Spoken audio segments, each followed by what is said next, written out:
A Procura da Felicidade é um filme baseado na história de Chris Gardner, um empresário norte-americano muito bem sucedido. Esse homem, aos 28 anos, ele estava sem emprego, era pai de um bebê de 1 ano e 2 meses e morava na rua. Então, todos os dias, Gardner deixava seu filho aos cuidados de uma pessoa que ele não conhecia e torcia para que no final do dia seu filho ainda estivesse vivo. Esse filme, A Procura da Felicidade, tenta retratar um pouco da busca de Gardner pelo tão desejado sonho americano. Ou seja, a busca de Gardner pela felicidade era, na verdade, a busca pelo sucesso absoluto, a busca pela vida mais rica e completa possível. A ideia do sonho americano é que a vida ideal, ela só seria possível por meio de muito trabalho. Então, acreditava-se que todas as pessoas que realmente se dedicassem, elas poderiam dar às suas famílias e às crianças oportunidade de ter uma vida ainda melhor e durante as próximas gerações. Foi numa busca persistente pelo sonho americano que Chris Gardner passou de sem teto a um milionário. Então, quando se tornou milionário, Gardner alcançou a felicidade absoluta. Quando se tornou milionário, Gardner alcançou a felicidade e a alegria plena.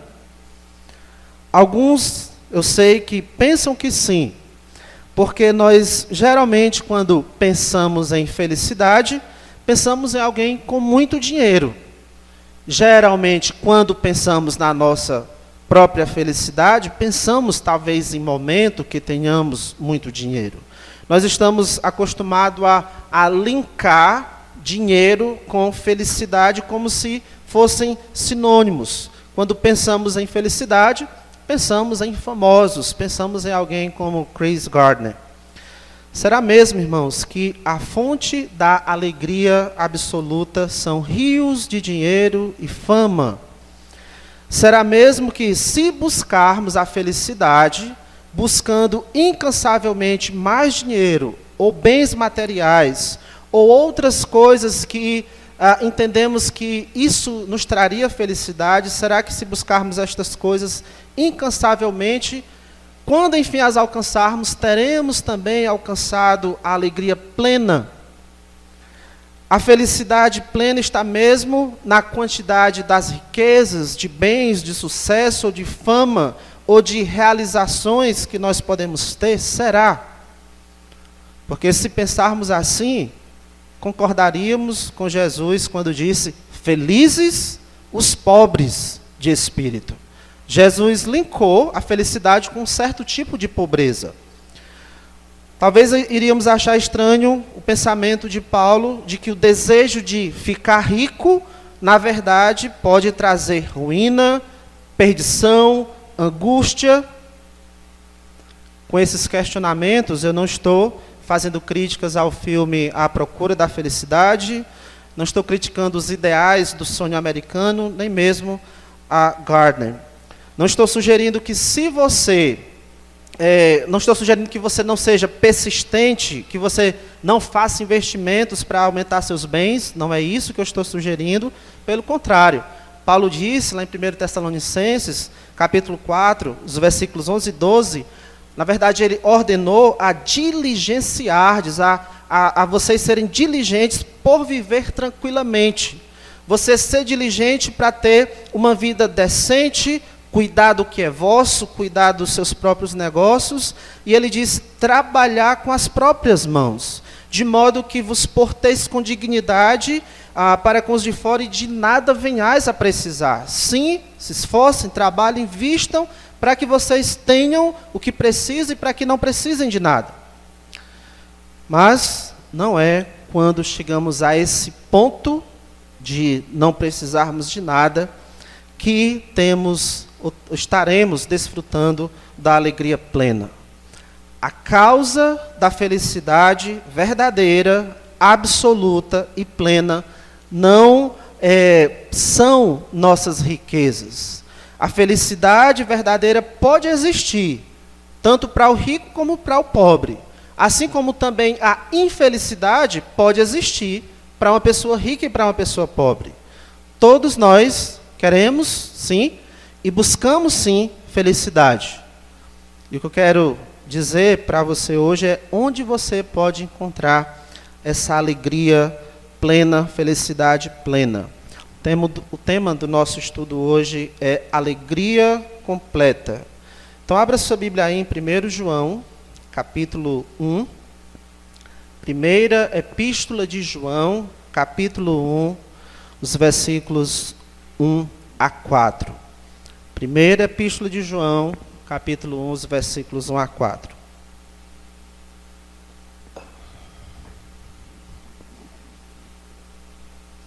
Diz assim a palavra do Senhor: o que era desde o princípio, o que temos ouvido, o que temos visto com os nossos próprios olhos, o que contemplamos e as nossas mãos apalparam com respeito ao verbo da vida. E a vida se manifestou, e nós a temos visto, e dela damos testemunho, e vos anunciamos a vida eterna, a qual estava com o Pai e nos foi manifestada.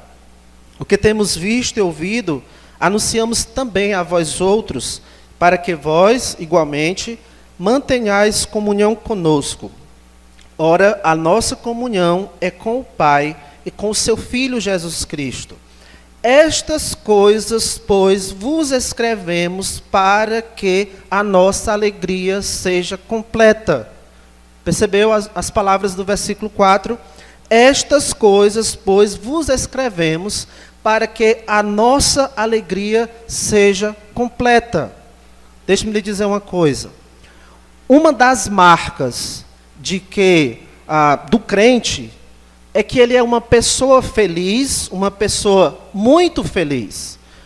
Uma das marcas do crente é que ele tem uma alegria que é completa. Mesmo que ele não seja milionário, mesmo ele passando por dificuldades, mesmo ele enfrentando doenças, mesmo ele enfrentando sofrimento, deixe-me lhe dizer outra coisa.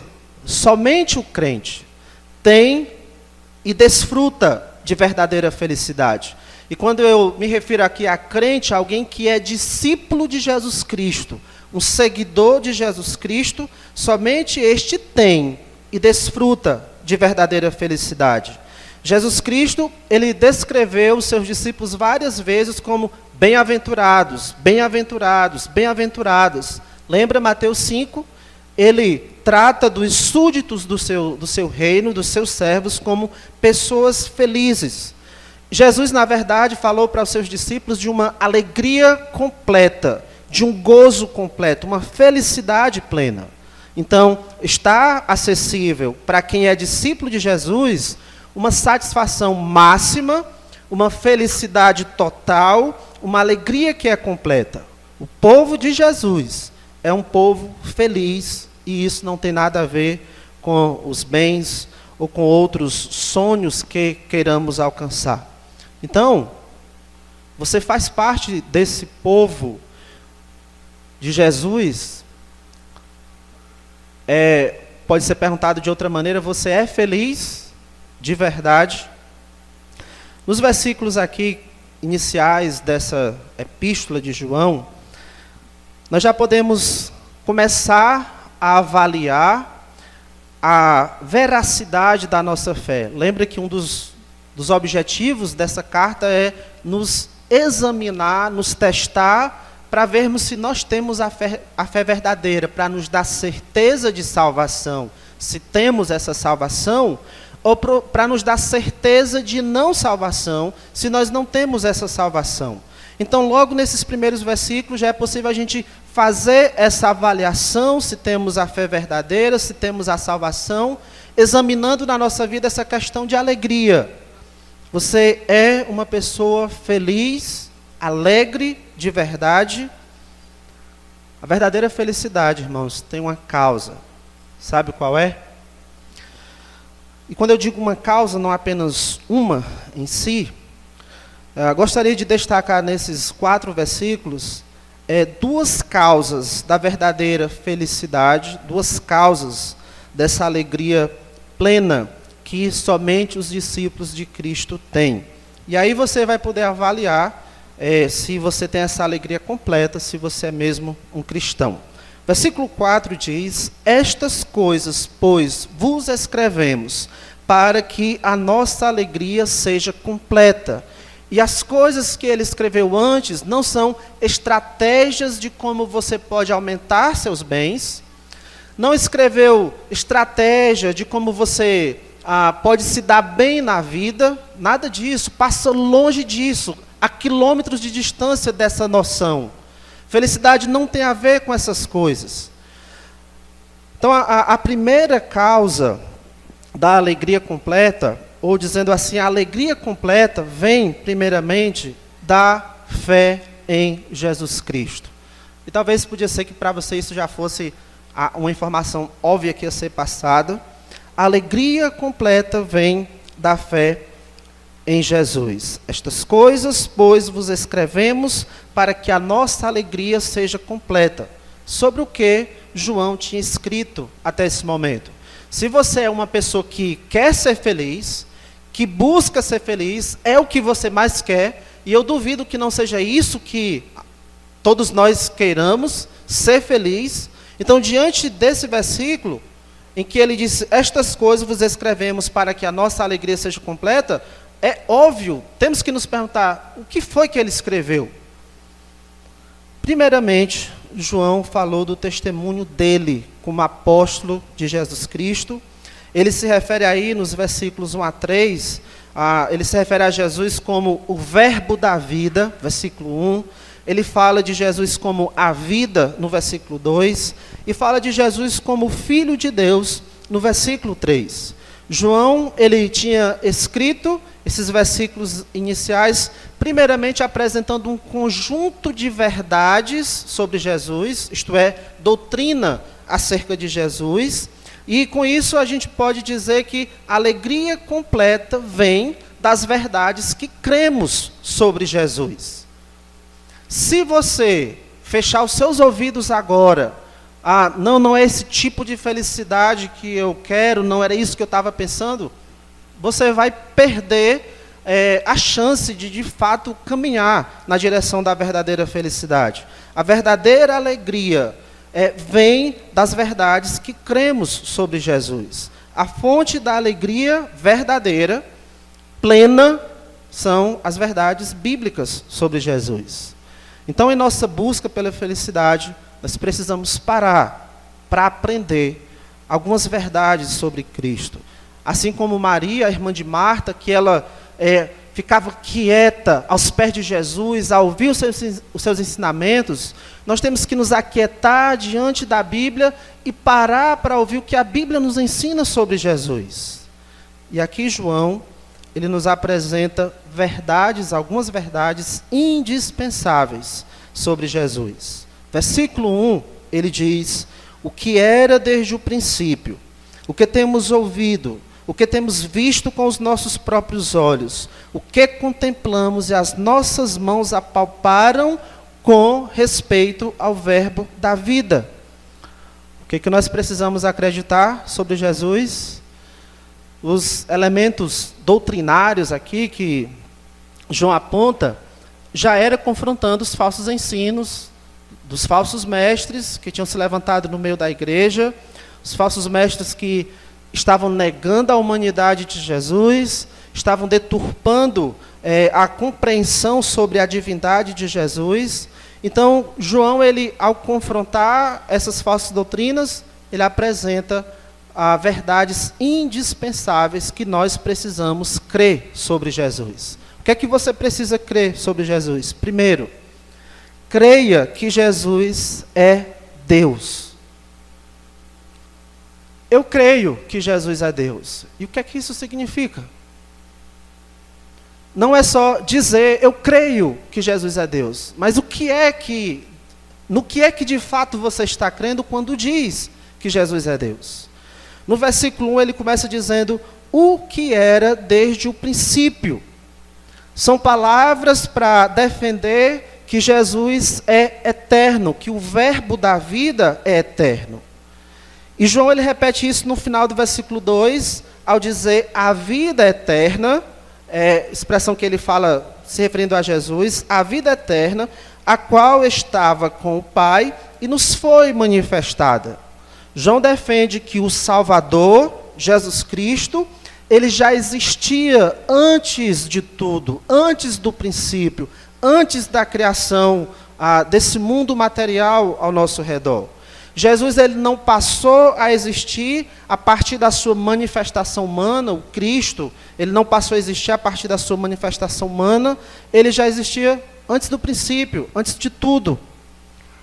E aqui João, ele está recordando as palavras dele, lá no início do Evangelho, João 1:1, ele diz, no princípio era o verbo, e o verbo estava com Deus, e o verbo era Deus. No princípio era o verbo. Aqui ele diz o que era desde o princípio. Ele diz lá, e o verbo estava com Deus. Aqui no final do versículo 2, ele diz, a vida eterna, a qual estava com o Pai.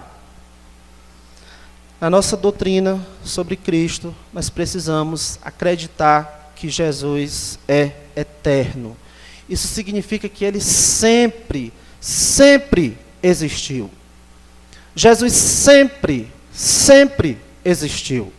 E, consequentemente, isso é uma maneira de nós defendermos que Jesus é Deus, de afirmarmos a divindade de Jesus. Porque a eternidade, o fato de Jesus sempre existir, isso é um dos atributos, uma das qualidades de Jesus como Deus.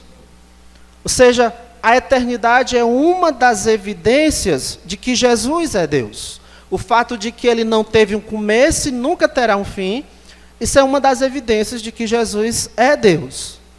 Lá em Miqueias, capítulo 5, versículo 2, quando prometia, o profeta Miqueias prometia que viria esse para governar lá em Israel, ele diz que as suas origens são desde os tempos antigos, desde os dias da eternidade.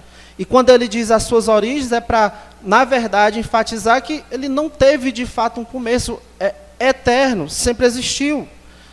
O profeta Isaías, que viveu na mesma época de Miqueias, em torno de 700 anos antes de Cristo, chamou esse Messias que viria, que se tornaria homem, chamou ele de Pai da eternidade. Jesus, o Pai da eternidade. A eternidade é uma das evidências de que Jesus é Deus. Então Jesus não é divino, no sentido de que nele há algumas coisas da divindade, ou que a divindade, de que, como que se ele fosse algo finito, mas há alguns elementos de divindade nele, ele é Deus. Jesus não é um Deus, Jesus é o único Deus. No princípio era o verbo, e o verbo estava com Deus, e o verbo era Deus, com a ideia de que o verbo era o Deus. Mas além de nós acreditarmos na divindade de Jesus, nós precisamos também, indispensavelmente, crer na sua humanidade. Creia que esse Deus eterno se tornou homem. Creia que Jesus se tornou homem. Versículo 2 diz, e a vida se manifestou, e nós a temos visto, e dela damos testemunho, e vos anunciamos a vida eterna, a qual estava com o Pai e nos foi manifestada. O que João está nos ensinando aqui? Algo maravilhoso. O eterno, o ser sobre o qual o tempo não exerce nenhuma influência, o Cristo eterno penetrou no que é temporal. Penetrou na história humana, no tempo, e foi manifestado aos homens. Mas além dessa maravilha, o detalhe aqui não é só que ele se manifestou aos homens, é que ele se manifestou como homem. o Deus eterno, Criador de todas as coisas, que sempre existiu, que formou o homem do pó da terra e soprou nele o fôlego de vida, em um determinado tempo da história da humanidade, se manifestou à humanidade como homem. Jesus se manifestou na história humana, tornando-se Ele mesmo, um de nós, um homem. Creia que Jesus se tornou homem. Para nós pode, talvez não ser uma verdade tão chocante assim, mas deveria ser. João, ele defende essa verdade com unhas e dentes. Uma verdade da qual ele não abre mão, ele não negocia. Tanto é que no capítulo 4 ele diz que aquele que nega que o Filho de Deus veio em carne, quem nega que Jesus se tornou humano, é um falso profeta, é um tipo de anticristo, ele diz. Ele diz claramente no capítulo 4, versículo 3, que essas pessoas que negam a humanidade de Jesus, elas não procedem de Deus. Na sua segunda epístola, ele chama essas pessoas de enganadores. E quem abraça a doutrina dessas pessoas estão enganados. O testemunho de João acerca de Jesus inclui essa verdade preciosa, o fato de que Jesus se tornou humano. Uma humanidade que era real. Jesus não aparentava ser humano, não era uma figura mítica. Ele era uma pessoa histórica, de carne, osso e sangue. E para não deixar dúvida aqui que Jesus era homem, João mostra que ele podia ser percebido pelos sentidos. Aí no versículo 1 ele diz o que era desde o princípio, o que temos ouvido. Jesus era perceptível à audição. Ele diz o que temos visto com os nossos próprios olhos. Jesus era perceptível pela visão. O que contemplamos com a ideia de que foi feito um exame. João parou para olhar com cuidado e ele não teve dúvidas, era um homem sim. Mas além disso, ele diz, e as nossas mãos apalparam. Jesus era perceptível ao tato também. A ênfase é, Jesus é homem, perceptível a todos os sentidos. Houve um esforço aqui da parte de João para chegar perto, para tocá-lo, como um observador que investiga cuidadosamente todos os detalhes. E aí ele, pode ser que alguns até considerem João um pouco chato, mas ele repete de novo. No versículo 2 ele diz, e a vida se manifestou e nós a temos visto. Ele é perceptível à visão. No versículo 3, o que temos visto e ouvimos, ele repete. Assim como um carpinteiro que dá várias marteladas no mesmo prego para que ele fique firme, João dá várias marteladas na mesma verdade, na mesma ideia, para fixar essa ideia na nossa mente. Para nós entendermos que essa mensagem é verdadeira, Jesus é homem.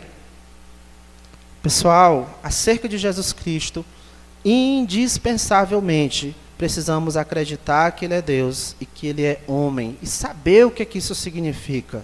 Porque quando você acredita em Jesus dessa maneira, Ele é Deus, Ele é homem. É aí que você passa a ter a vida eterna. Por isso que João fala de Jesus no versículo 1 como o verbo da vida, no versículo 2 como a vida eterna, porque é quando nós cremos em Jesus que nós passamos a ter vida, e vida eterna. João escreve estas coisas sobre Jesus para que nós possamos acreditar e ter o quê? A alegria completa. Estas coisas vos escrevemos para que a nossa alegria seja completa. A alegria dele, João que estava escrevendo, e também daqueles que passassem a crer nessas verdades. A verdade é, pessoal, que sem fé em Jesus, você não tem alegria plena. Sem fé em Jesus, você não tem felicidade absoluta. Jesus é o Deus homem, é o Deus que se tornou homem para nos salvar. Como Deus, Ele morreu para pagar a nossa dívida infinita com Deus por causa dos nossos pecados. Como homem, ele nos substituiu e morreu recebendo a punição que os nossos pecados mereciam. Somente Deus poderia pagar a nossa dívida com Deus e deixar tudo pago, sem nada para ser completo. E Jesus é Deus. Somente um homem justo poderia substituir os homens pecadores e receber a pena que os pecados deles mereciam. E Jesus é esse homem. Porque somente em Jesus Cristo, divindade e humanidade estão unidas para trazer uma salvação eficaz, uma salvação que é perfeita ao homem. Então, sem fé nessas verdades sobre Jesus, você não tem alegria plena. É aqui que começa a verdadeira felicidade, em você confiar em Jesus como seu Salvador. São os que creem em Jesus que podem cantar: vivo feliz, pois sou de Jesus. Ou sou feliz com Jesus, meu Senhor. Nós brasileiros, no geral, nós gostamos muito de café. Não todos, mas a maioria sim. Tomamos café de manhã, merenda da tarde. E tem aqueles que gostam tanto de café que não pode faltar café na garrafa. Mas eu já ouvi de brasileiros que tiveram a oportunidade de ir à Colômbia, e eles disseram que aqui a gente pensa que toma café bom. Mas se a gente tomasse café da Colômbia, preparado por um colombiano, aí sim a gente ia ver o que é café bom. Talvez você pense que você já é feliz, mas se você cresce mesmo em Jesus como seu Salvador, aí sim você iria ver o que é alegria de verdade, o que é felicidade de verdade. Um colombiano chegando para nós e dizendo o quanto é bom o café da Colômbia, não nos faz saber exatamente o quanto que é bom, mas, e assim também, só dizer para você o quanto somos alegres por termos Jesus, não lhe faz experimentar essa felicidade, até que você creia e experimente dessa felicidade por você mesmo. Alegria completa somente pela fé em Jesus. Mas João nos apresenta também uma segunda causa da alegria completa. E essa alegria, essa segunda causa não existe também sem a fé em Jesus. A fé em Jesus produz essa segunda causa também, que é comunhão com Deus e com o povo de Deus. A alegria completa vem da comunhão com Deus e com o povo de Deus. Versículo 4. Estas coisas, pois, vos escrevemos para que a nossa alegria seja completa. Primeiramente, João tinha escrito sobre a divindade e a humanidade de Jesus, mas sobre o que mais ele tinha escrito? Versículo 3. O que temos visto e ouvido, anunciamos também a vós outros, para que vós igualmente mantenhais comunhão conosco. Interessante, né, como João coloca aqui. Ele testemunha acerca de Jesus Cristo, o que ele viu, o que ele ouviu, o que ele tocou. Ele tem um testemunho acerca de Jesus Cristo. E com qual propósito ele anuncia esse testemunho? Que as pessoas sejam salvas? Obviamente que é. Claro que sim. Mas não é nesta linguagem que ele coloca aqui. Ele não diz aí no versículo 3, o que temos visto e ouvido, anunciamos também a vós outros para que vocês sejam salvos. Não é assim que ele diz. Ele diz para que vós igualmente mantenhais comunhão conosco. Então espera aí. O anúncio sobre Jesus Cristo, falar de Jesus Cristo é pensando na salvação ou pensando na comunhão? Vamos fazer outra pergunta. O que é salvação? O que é salvação? A gente pensa, geralmente, costumamos pensar em salvação como livramento do inferno, viver para sempre, ir para o céu, não é? E eu já tenho dito outras vezes aqui que estas coisas são bênçãos extras da salvação. bônus, é o que vamos receber a mais, não é o que é a salvação em si. O que é a salvação? Vamos a João capítulo 17. João 17, versículo 3. João 17, versículo 3. Todo esse capítulo 17 é uma oração de Jesus Cristo, pouco antes de ele ser preso. E nesta oração, ele diz, vou ler o versículo 2, assim como lhe conferiste autoridade sobre toda a carne, a fim de que ele conheça a vida eterna, conceda a vida eterna a todos os que lhe deste. E a vida eterna é esta. Ou, em outras palavras, a salvação é isto. A vida eterna ou a salvação é o quê? Olha como Jesus explica, como Jesus define salvação, vida eterna. Que te conheçam a ti, o único Deus verdadeiro, e a Jesus Cristo a quem enviaste. E esse conhecer, usado por João, nos escritos de João, não tem a ver com você saber informações, no caso aqui, acerca de Deus, saber informações acerca de Jesus, é um conhecer no sentido relacional. Você pode saber coisas de alguém por informação que você recebe, e você pode saber também por você se relacionar com a pessoa. É nesse sentido que é falado aqui por Jesus. Então, a salvação é, na verdade, um relacionamento com Deus, o único Deus verdadeiro, e a Jesus Cristo a quem enviaste. Está entendendo? O que é salvação? A salvação em si é relacionamento com Deus e com Jesus Cristo. E a vida eterna é esta, que te conheçam a ti, o único Deus verdadeiro, e a Jesus Cristo a quem enviaste. Você vê aí o que é que Deus faz na salvação? Na salvação, Deus traz você para um relacionamento com Ele e com o Filho dele, Jesus Cristo. Irmãos, a maior bênção, o maior presente da salvação é isso. É o relacionamento com Deus, a comunhão com Deus.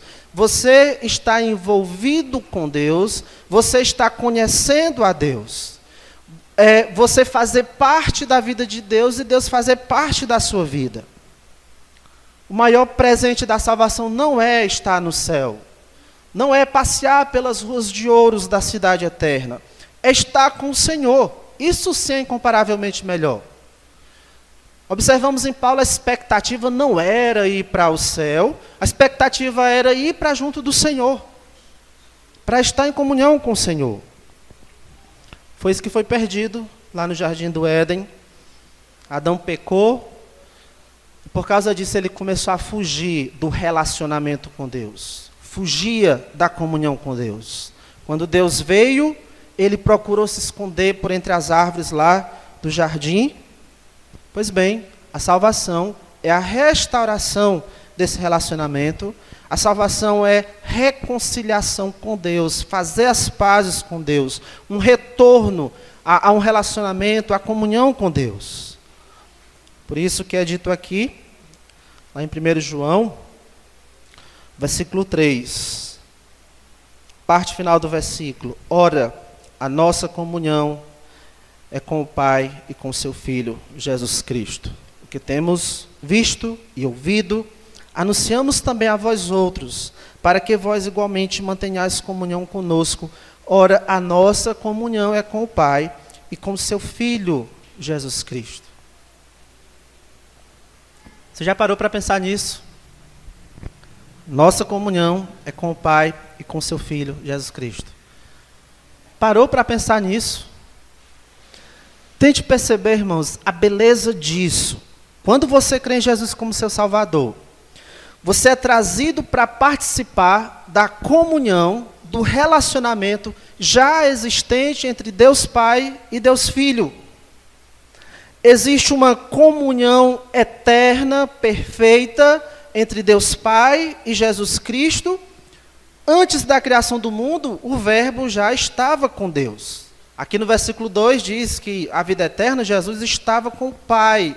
É uma comunhão que já existia antes. Essa comunhão entre eles é tão profunda que causa uma unidade, como se houvesse uma habitação mútua entre eles. Lá em João 17, 21, Jesus diz: como és tu, ó Pai, em mim e eu em ti. Salvação é sermos envolvidos neste relacionamento com Deus Pai e com Deus Filho. O relacionamento entre eles é tão perfeito, tão harmônico, que há uma habitação mútua. O Pai em mim, Jesus disse, e eu em ti. E a salvação, irmãos, é sermos trazidos para esse relacionamento existente entre as pessoas da Trindade. Por favor, volte lá a João 17, se você tiver saído de lá. João 17, versículo 21. Jesus continuando a sua oração. Versículo 20, João 17, 20 e 21. Não rogo somente por estes, mas também por aqueles que vierem a crer em mim. Jesus não estava orando só pelos 11 discípulos que estavam ali com ele, os 12, na verdade os 11 discípulos, mas ele diz, mas também por todos aqueles que vierem a crer em mim por intermédio da tua palavra. Versículo 21, a fim de que, com o propósito de que todos sejam um, e como és tu, ó Pai, em mim e eu em ti, também sejam eles em nós. A salvação é sermos levados para participar desse relacionamento que já existe entre as pessoas da Trindade. E Ele em nós, para que o mundo creia que tu me enviaste. Voltando lá, João, capítulo 1 João 3, 1 e 3, João disse no final do versículo 3, ora, a nossa comunhão é com o Pai e com seu Filho Jesus Cristo. Em tese, nós sabemos como isso funciona. Assim como um bebê, quando nasce, ele passa a fazer parte do relacionamento existente entre seu pai e sua mãe. Quando nós nascemos pela fé em Jesus, passamos a desfrutar do relacionamento já existente entre as pessoas da cidade, entre as pessoas da Trindade. O bebê nasce e já nasce para participar de um relacionamento. Nós nascemos de novo pela fé em Jesus e já para participar de um relacionamento. O Deus que nos salva não é aquele Deus que só estabelece regras rígidas, faça, não faça, e fica de longe, indiferente conosco. Não. Ele se envolve conosco, Ele nos chama de filhos, e nós podemos afetuosamente chamá-lo de papai. Gálatas 6:4. E porque vós sois filhos, enviou Deus ao nosso coração o Espírito de seu Filho que clama, Abba, Pai, papai. Que Deus abrisse os nossos olhos, irmãos, para nós enxergarmos como isso é algo tão impressionante. Como disse John Owen, pecadores terem comunhão com Deus é algo impressionante. Há uma diferença tão gigante entre Deus e nós, que quem imaginaria que esse Deus iria querer relacionamento conosco? Não, algo impressionante. O mendigo da cidade mais pobre do Brasil sonharia em ser amigo da rainha da Inglaterra, você acha? Pois bem, o grande Deus quer comunhão, amizade conosco, homens pecadores. Isso não seria motivo de alegria? Não somente motivo, é fonte de alegria. Salmo 16:11 diz, na tua presença há plenitude, abundância de alegria.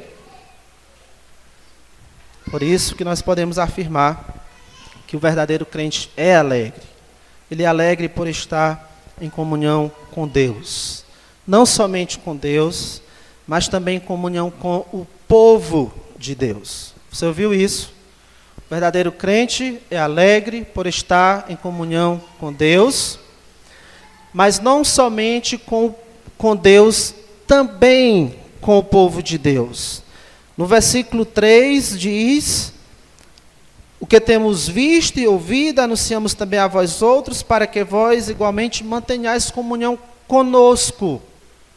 Também comunhão entre o povo de Deus. Quando um bebê nasce, automaticamente ele está envolvido no relacionamento que há entre seu pai e sua mãe. E se ele não é o primeiro filho, ele também vai estar envolvido no relacionamento com os seus irmãos. A alegria cristã, irmãos, que é a alegria verdadeira e plena, é resultado disso, de comunhão com Deus, comunhão com o povo de Deus. Então, você é feliz? Você é feliz? Eu não estou perguntando isso para os nossos visitantes, que supostamente ainda não disseram que são crentes. Estou perguntando para nós também, que já confessamos que somos crentes. Você desfruta da comunhão com Deus? Você pode dizer que é feliz porque tem um relacionamento com Deus, Deus faz parte da sua vida? Você sente uma alegria gostosa quando, por exemplo, você ouve verdades sobre Deus? Sente isso? Aquele prazer, como se tivesse uma pulsação diferente no seu coração, quando você ouve coisas novas sobre Deus? Você sente um prazer diferente quando você se encontra com estes que você chama de irmãos em Cristo? Uma das razões porque você se arrumou, se preparou e chegou aqui, é porque você queria rever essas pessoas que você chama de irmãos. Em parte foi isso que lhe motivou a estar aqui. E que depois vai ser bom você ficar um pouco mais, porque lhe dá prazer, alegria conversar com essas pessoas que você chama de irmão. Você é mesmo feliz?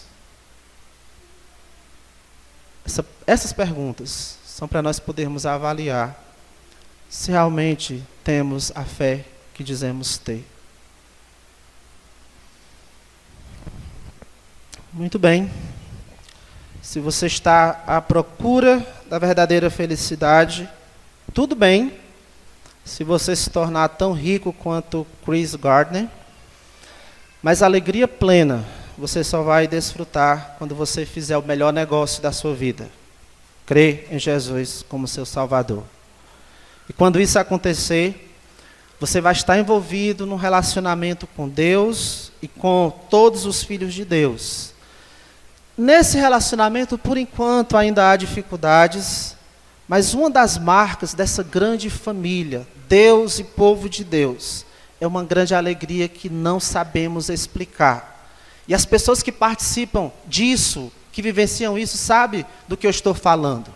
É uma alegria que você não pode medir com as suas palavras, conseguir definir bem com palavras, e é uma alegria que só existe no meio do povo de Deus. Você não vai encontrar essa alegria em nenhum outro lugar. Nós chamamos essa alegria de alegria completa. Oremos. Nosso bondoso Deus, obrigado, meu Pai, porque o Senhor, sim, pensa na nossa felicidade.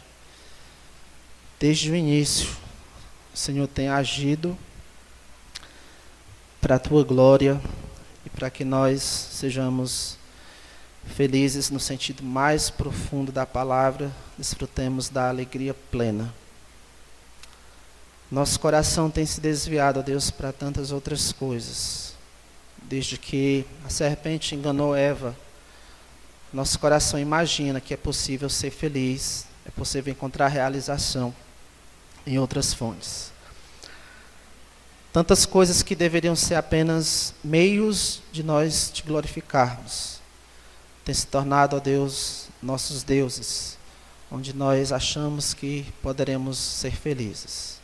Mas somente Tu és o nosso Deus, somente no Senhor é que nós podemos desfrutar da verdadeira felicidade. E te agradecemos, Pai, porque o Senhor planejou que nós iríamos desfrutar dessa felicidade, vivenciá-la no meio do teu povo, participando da família de Cristo, a igreja. E todos nós temos muito que melhorar, com certeza, em como nós vamos desfrutar dessa felicidade, trabalhar para que os nossos irmãos sejam felizes. Peço que o Senhor continue a trabalhar em nossos corações, em nossas vidas, nos ajudando a amadurecer, Pai. Que as instruções que temos recebido da Tua Palavra, que como filhos do Senhor nós possamos ouvi-las atentamente e darmos os nossos passos, ó Deus, para colocá-las em prática. E que assim, ó Deus, nós possamos glorificar o Senhor e sentirmos a alegria, a paz, a alegria completa, que só vendo para crer, como se diz, só vivenciando, para realmente sabermos como é. Alcança aqueles, ó Deus, que ainda não têm desfrutado dessa felicidade. Estenda a Tua graça a eles também. Chama-os à fé em Cristo. Assim te oro em nome de Jesus. Amém.